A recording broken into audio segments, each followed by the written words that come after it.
Last month, I released an episode about a Pew study saying Catholics are experiencing more of a decline than Protestants. I also gave some practical tips for what we can do as a church to help grow the body of Christ and avoid off-putting triumphalism or being lulled into complacency. The episode spurred a few responses on social media, including from my friend and colleague Joe Heschmeyer. So in today's episode, I want to go through some of their claims, not to double down on bad news, but to provide clarity on the issue, including some that I lacked in the previous episode, and discuss a solution to this decline that I didn't mention previously. I also sent this script to Joe, and he gave it his seal of approval. So I think you'll like today's perspective. So to help all of this stay clear, I want to focus on 3 questions related to the church in America, though this is happening in other parts of the world as well, as I noted in a previous episode where I talked about how the church is losing Latin America. So here's the questions regarding Catholicism in America. 1. How many people are becoming Catholic? 2. How many people are leaving Catholicism and why? 3. What are we neglecting right now? Before I answer these questions, I want to address some preliminary issues. First, I'm going to talk a lot about statistics, but don't think I'm just obsessed with winning a numbers game. Every single figure I discuss in today's episode refers to a person or persons with immortal souls, and I want all people to be in full communion with the church Jesus Christ established. Second, don't think my concern about Catholic decline means I'm not worried about overall decline in Christianity in America, which according to Pew is hopefully leveling off. That's why I will always be committed to defending the fundamentals of the Christian faith, like God's existence and Christ's resurrection. It's also why I have episodes scheduled soon on topics like Jesus' status as the Messiah and religious pro-choice propaganda. I'm also doing research for an episode devoted to the work of popular critical Bible scholar Dan McClellan, so stay tuned for that. But I also know that salvation is from the one holy Catholic and Apostolic Church Christ established. So it's important to understand why people join and leave that church. So let's begin. Question 1. How many people are becoming Catholic? After my episode, a lot of people shared this article from the New York Post with me entitled, "Young People Are Converting to Catholicism en Masse," to dispute my claims. But I never said there weren't many people choosing to become Catholic right now. There are, and that's a blessing. But that doesn't mean everybody's becoming Catholic or America will soon be a Catholic country. You have to compare this number of conversions against the number of people joining other belief systems, many of whom are former Catholics. We also should be cautious about rushing to endorse headlines. The same author of this article, Ricky Schlott, also wrote back in 2024 an article entitled, "Young Men Leaving Traditional Churches for Masculine Orthodox Christianity in Droves," but most Catholics aren't enthusiastically endorsing this headline. Both articles rely primarily on anecdotes involving 3 to 4 conversion stories and sampling data from 10% of Orthodox and Catholic parishes. And it appears that some dioceses are seeing a boost in adult baptisms. And that's great, but that doesn't tell us the whole story. First, we have to be careful about making extrapolations from limited data. As I said, many dioceses did not report data, and a 30 to 70% jump in adult conversions in 1 year among some dioceses doesn't mean we will always see this kind of growth. That's like thinking because a baby doubles his weight at 6 months after birth, he will weigh 1,000 pounds in kindergarten or 300 billion pounds as an adult. Some of these conversions in the past few years are delayed because of the pandemic. But we may also be seeing a cultural shift in the acceptability of Catholicism and Christianity as a whole. Pew has noted a spike in recent years among teens and early 20-year-olds in their religious fervor. How much of this will continue in increased conversions, though, remains to be seen. But it's something to pray for and to be hopeful about. Second, adult conversions are only one small part of the Catholic Church's growth. According to statistics from Georgetown's Center for Applied Research in the Apostolate, or CARA, C-A-R-A, adult baptisms in the U.S. have declined from 77,000 in the year 2000 to about 30,000 in 2023. This parallels a global trend of about 18 million Catholic baptisms in 1998 to a little over 13 million in 2023. Some responses to me said that we could believe the Catholic Church is growing, even though the number of people leaving the church is fairly high relative to the number of people joining. Cameron Riker made an analogy to how the church could be losing members and still have an upward trajectory, similar to a rocket having positive thrust, even if it is temporarily going downward because of gravity. Basically, the velocity can remain negative, while the acceleration can start to be positive. So you can be heading in the wrong direction, but still accelerating in the correct direction. So whenever we're looking at the numbers in the church, yes, right now our velocity, the rate at which the population of American Catholics is going, the velocity is negative. We're heading in the wrong direction. It looks like the number of Catholics is decreasing. However, the rate at which people are entering into the church seems to be positive. Cameron does a lot of great work, and I hope you will check out his channel, which is linked in the description below. But I think his analogy needs a few more elements to fully represent what's going on. Consider not a rocket, but the space shuttle. As a millennial, I really miss the space shuttle. There's just a classic aesthetic to it that I love. When the space shuttle would take off, about 30% of its thrust came from the shuttle's own boosters in the tail of the craft. But 70% of the thrust needed to escape Earth's atmosphere came from the solid rocket boosters on each side of the shuttle that were ejected in the upper atmosphere before the craft entered orbit. Cameron's analogy is that even though the number of adherents to the faith is declining, steady growth in adult converts will eventually overcome the decline, like how a rocket's activated thruster will eventually reverse its orbital decline. But that's like thinking the space shuttle's small thrusters are enough by themselves to get the shuttle into space. Just as those thrusters make up only a small percentage of the shuttle's overall thrust, adult converts make up only a small percentage of the overall number of people who become and remain Catholic.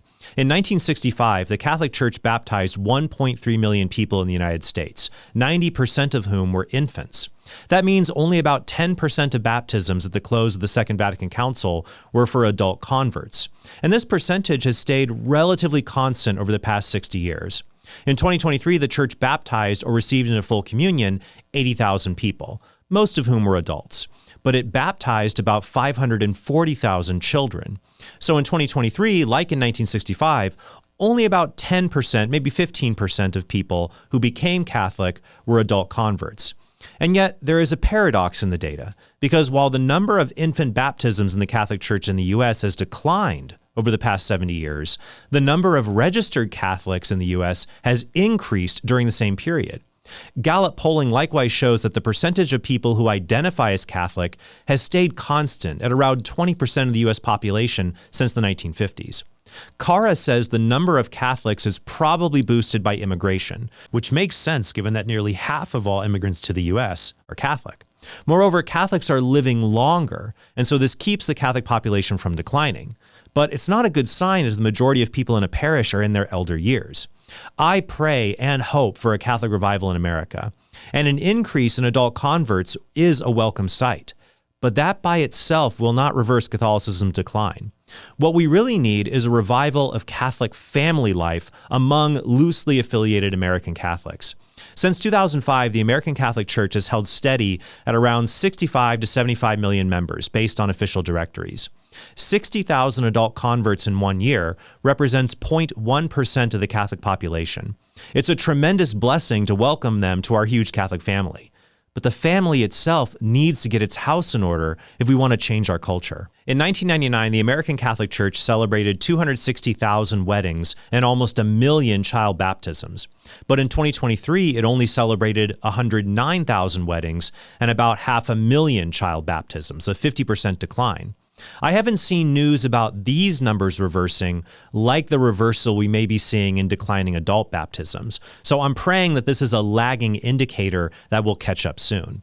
The increase in adult converts is a good thing, but that alone does not make me want to celebrate like my favorite team scored an amazing touchdown. Instead, it makes me feel like I saw a loved one in the hospital get upgraded from critical condition to serious condition. I'm relieved, but I'm still praying at the patient's bedside and asking the doctor about what other aggressive forms of treatment that we should be considering.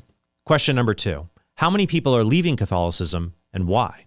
My colleague Joe Heschmeyer brought up a point I could have been clearer about when it comes to the ratio of people entering and exiting the Catholic Church in America. It's actually not the case that for every 100 people who join the Catholic Church, 840 people leave. That puts it too much in the present tense.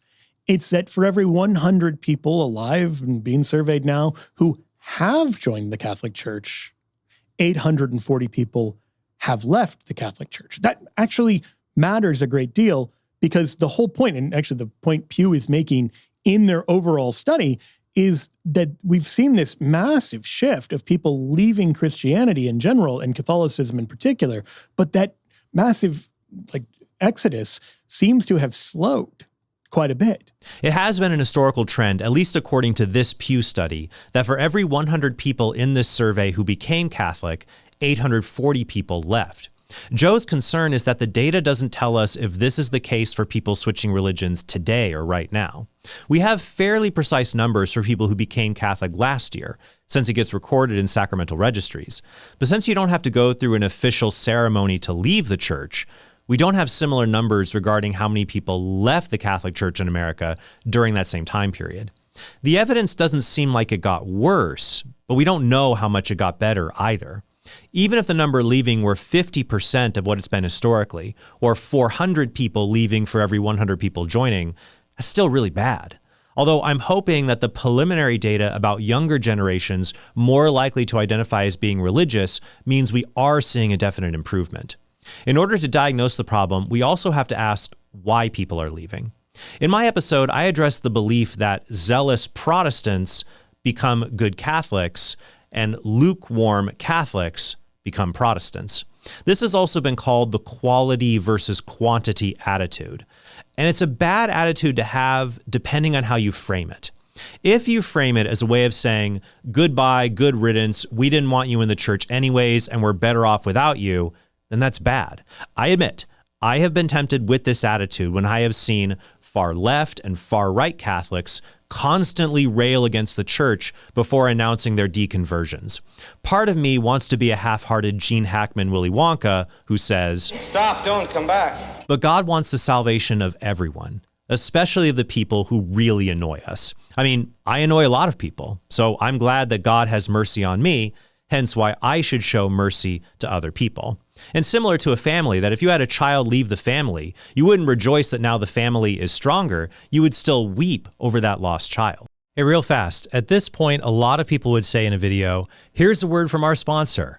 But I love that our supporters are so generous, we don't need sponsorships. We can just focus on sharing and defending the Catholic faith. And if you want to help us to keep doing that, please hit the subscribe button and support us at TrentHornPodcast.com, where for as little as $5 a month, you get access to bonus content, and you make all of this possible without any sponsorships. And now, back to the episode.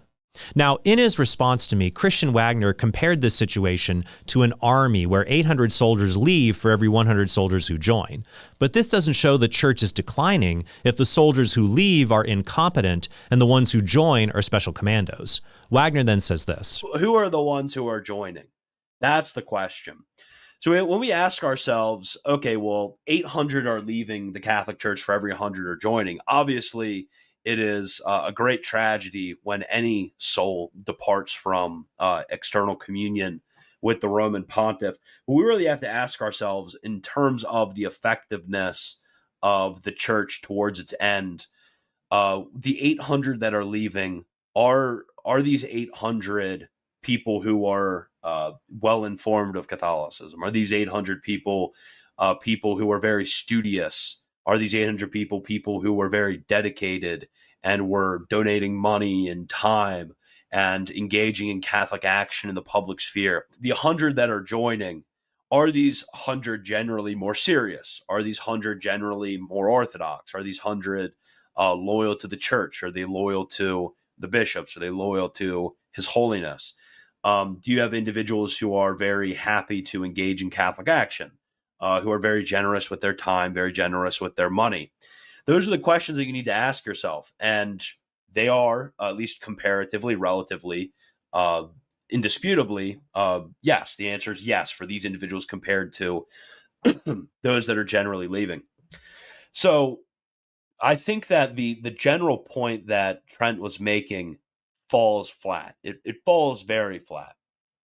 And for myself, empirically, because Trent said, oh, this is an online thing. I agree that there is a growth in converts this year relative to last year, and so this isn't confined to the internet. My point was that if you only get your data from a social media algorithm, this data input can distort your view of the offline world. For example, if you only hear stories about packed Catholic Easter vigils, then you don't hear about stories of people joining Baptist churches every week of the year with a possibly higher cumulative effect. According to Pew, unlike even most Protestant denominations, the majority of people raised Baptist stay Baptist, at least according to past historical trends. My point was that more people are leaving Catholicism than are becoming Catholic, and far from falling flat, this point is indisputable. Wagner's rejoinder is that we can at least say the church is growing in quality rather than quantity, maybe. Now, the church is blessed when a knowledgeable convert like St. Augustine or John Henry Newman comes home to the faith. But the army metaphor isn't the most helpful one for analyzing the church in this respect. A better metaphor is that of an army field hospital, which was a metaphor Pope Francis was fond of using. Shortly after his election in 2013, Pope Francis told America Magazine this: "The thing the church needs most today is the ability to heal wounds and to warm the hearts of the faithful. It needs nearness, proximity. I see the church as a field hospital after battle." So there is a benefit to converts tending to have more zeal than cradle Catholics, even though some of the best apologists and theologians today are cradle Catholics, and some converts only convert for social or cultural reasons, like pleasing their spouse. And some people who deconvert and leave the church are brilliant theological minds, they're just misguided. But I agree, though, that if you have a lot of wounded people to care for, and the new patient in your field hospital is a mildly bruised EMT, that's helpful because now you have someone spiritually capable in the ranks to care for the many more seriously wounded people. However, I would never say, wow, it sure is easier to run this field hospital now that the dying patients voluntarily checked out against medical advice. That's tragic. And I appreciate that Wagner agreed in his response that anyone leaving the faith is tragic. The church growing in terms of an increase in the total number of on-fire members is a good thing. The more the merrier. But the church growing in terms of the average level of being spiritually on fire because large numbers of lukewarm or nominal Catholics left, that's a bad thing. It represents, in at least some respects, a failure of the church to provide spiritually life-giving care to its own members. In celebrating conversions, I worry about us treating lukewarm and nominal Catholics as a lost cause we just have to make up for with better converts. That's neither sustainable nor acceptable. Frankly, one of the biggest mission fields we have as Catholics are the monthly and semi-annual Mass goers. Once when I went to an Easter Mass in Colorado, it was snowing outside. The priest accidentally said, "Merry Christmas," and then he said, "Well, I guess that was the last time I saw many of you." The church can utilize the gifts new converts bring to it in order to change the world and call the wayward sheep within its ranks to a deeper faith. It's not an either-or proposition. Also, please do not quote Revelation 3:16, where Jesus says, "Because you are lukewarm and neither cold nor hot, I will spew you out of my mouth." Some people take this to mean Jesus prefers people to be cold or reject him than them being lukewarm or a mediocre disciple, which is false. Jesus wants all people to be saved. He would even want someone to be saved even if they had the minimal requirements of what were necessary to be saved, rather than to be lost. Instead, this passage is referring to first-century water uses, where hot water was great for baths and cold water was great for drinking, and lukewarm water wasn't really great for anything. A lukewarm person should be encouraged, but not told it would be better if he had left the faith entirely. Now, I agree with Joe Heschmeyer that the observation about poorly formed Catholics being the ones who leave is a useful insight to help remedy the problem. Given the long process it takes to become Catholic, most people who become Catholic are more thoughtful about the faith than those who leave Catholicism.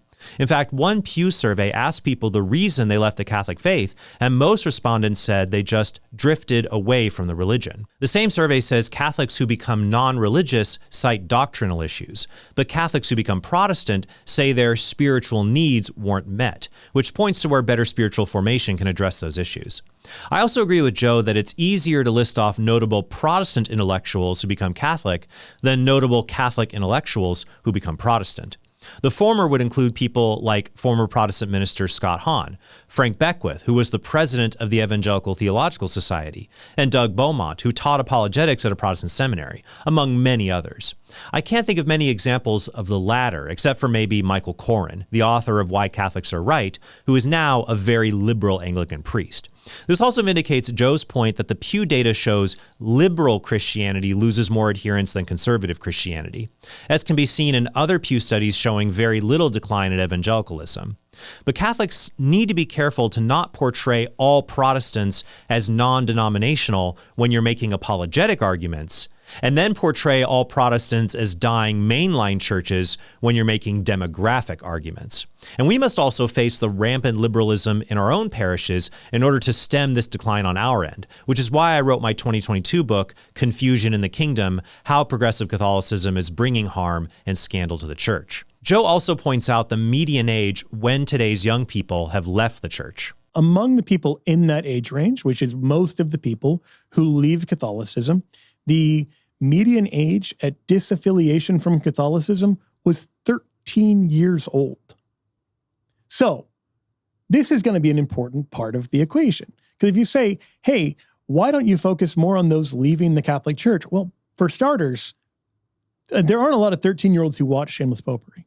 And if there are, they're not leaving the Catholic Church probably. These are not the ones you have to get. And so just understanding this as part of diagnosing the problem of why people leave is just recognizing, yeah, overwhelmingly, people leave because they don't know enough about Catholicism. They don't find the church services interesting. They don't understand the theology. They're not connected. They don't pray, etc. And then they leave. Now, those are problems that need to be solved. But those solutions are probably not going to come from something like a YouTube channel. While Joe and I can maybe remedy this problem with B-roll of us playing Minecraft, I suspect this will come off as, "How do you do, fellow kids?" However, many of the people watching our channels have children of their own who are in 8, 9, 10, or the 13-year-old range, right in the prime of where they form their identities. So channels like Council of Trent and Shameless Popery can equip parents who in turn equip their children. That's why Layla Miller and I wrote our book, Made This Way: How to Prepare Kids to Face Today's Tough Moral Issues. So the quality over quantity attitude is good if we use it to determine how to stem the tide of people leaving the faith. The quality over quantity attitude is bad if we use it as an excuse to not worry about the huge loss of nominal members because we will have a healthier church overall. A hospital is not worse off just because it has a lot of sick people and is strapped for resources to treat the patients. Now, maybe if a patient is dangerous, you isolate, aka excommunicate him. But in general, the answer is to ask for more resources, not fewer patients. Matthew 9:36-38 says this: "When Jesus saw the crowds, he had compassion for them, because they were harassed and helpless, like sheep without a shepherd. Then he said to his disciples, 'The harvest is plentiful, but the laborers are few. Pray therefore the Lord of the harvest to send out laborers into his harvest.'" And that brings me to question number 3. Number 3, what are we neglecting right now? As I said in my previous episode, I don't know what the best or complete answer is to reverse this decline. I propose some steps that you and I can take in our day-to-day interactions, including just asking people to come to Mass with us, which is how my own conversion to Catholicism began. But in praying about this issue, I felt like God made something very clear to me that I don't really hear a lot from other Catholics, either online or in person. It's something I haven't said also, so I want to be clear to share it now. We need vocations to marriage, religious life, and especially to the priesthood. For most people, the vocation they will choose in life is marriage. And as we noted earlier in the episode, we need strong marriages to revitalize the church. In a future episode, I'll address the challenges, some cultural, others self-inflicted, that are hindering young men and young women from pursuing this vocation. But more, I want to talk about the priesthood. Because I remember when I was in my teens and early 20s, it felt like I always heard Catholic influencers or speakers talking about discerning a vocation to the priesthood. And now it feels like I don't hear that as much anymore. Now, maybe I'm not the target demographic, so that's why I don't hear this or see this happening. But regardless, I want to say it. If you are a young Catholic man watching this episode, then please ask God in prayer, "Lord, do you want me to be a priest?" If the church is a field hospital, then priests are the doctors. The field hospital cannot exist without them. But according to CARA, from 1965 to 1985, the number of priests in the U.S. was steady at around 60,000. Today, it's closer to 30,000. Starting the year 1990, the number of Catholic parishes has declined. So now there are less parishes than there were in 1965. And 20% of Catholic parishes don't have a resident pastor. A priest has to travel to serve them. The largest dioceses in the U.S. struggle to replace their aging retired priests. And there seems to be a feedback loop where there is a shortage of priests in large dioceses, which means those priests have less time to mentor young men who might have a vocation, which further contributes to the shortage of priests and creates a vicious cycle. The parish where I became Catholic in 2002 had over a half a dozen vocations come out of it, as well as many lay vocations, like my own call to do apologetics, all within a very short time span. Part of that was due to Father Jim Wall, a super relatable priest who could just hang out with the guys and play basketball with them. A bunch of the guys even shaved their heads in solidarity with him when he was reassigned to a new parish. And now Father Jim is the Bishop of Gallup, doing great work in one of the poorest dioceses in the country. In the absence of domestic vocations, though, the church in America relies on foreign priests. Now, I love when there is an African priest saying Mass, because he might break out into a joyful dance or have no concern about saying homosexual acts are from the devil. And the Catholic Church is experiencing its most growth in Africa. But Africa is far from becoming a Catholic continent. Catholics make up about 20% of Africa, but Protestants still make up the majority of Christians there. And it's expected by 2050 that the majority of Protestants on earth will reside in Africa. Also, 40% of Africa is Muslim, some of whom engage in ruthless persecution of Christians. This, combined with the long-standing challenges of poverty and other sufferings plaguing the people of Africa, the explosive growth of the church there should really put us to shame. Personally, I feel spoiled that a priest from Africa comes to help the church in America, when shouldn't it be America, a nation blessed materially and spiritually with apostolates like Word on Fire? Shouldn't we be the ones sending priests to help there? Having more priests would also help young people, especially men, who are considering leaving the church, to be more likely to have an encounter with a priest who could encourage them as a genuine spiritual father to them. In fact, The Pillar conducted a survey which showed that priests had the most influence on Catholics who still attend weekly Mass, even surpassing the influence of both parents. So maybe one thing we can do, not in an annoying way, but in a nonchalant way, is to encourage young men to pray about a vocation to the priesthood. And I hope lots of Catholic influencers will encourage the young men in their audiences to be the heroes the church needs right now.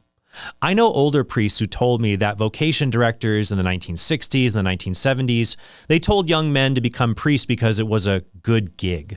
Some men saw the priesthood as a worldly reward, a way to earn respect or to escape problems in the secular life. But today, if you want similar worldly rewards, you go on the internet or TikTok, and you won't have the cultural prejudice that comes with being a Catholic priest on those platforms. However, if you see the priesthood not as a gig, but as a way to glorify God through humble service, then the baggage that comes with the priesthood today, including ugly stereotypes, well, that baggage becomes a badge of honor to wear. And as Joe referenced in his response to me, and in one of his previous episodes I'll link to below, the next generation of Catholic priests is way more theologically conservative than priests who were ordained just a few decades ago, which bodes well for the future of the church. So if you are a zealous Gen Z man, or Gen Alpha even, who wants to make being Catholic your life's mission, take a break from your online activities, log off for a bit, pray for a while, and talk to your diocese vocation director. If we want to see lots of God's spiritual children entering and returning to the Catholic Church, then we need a lot more spiritual fathers to welcome them home. And that is something we can all pray for. Thank you so much for watching, and I hope you have a very blessed day.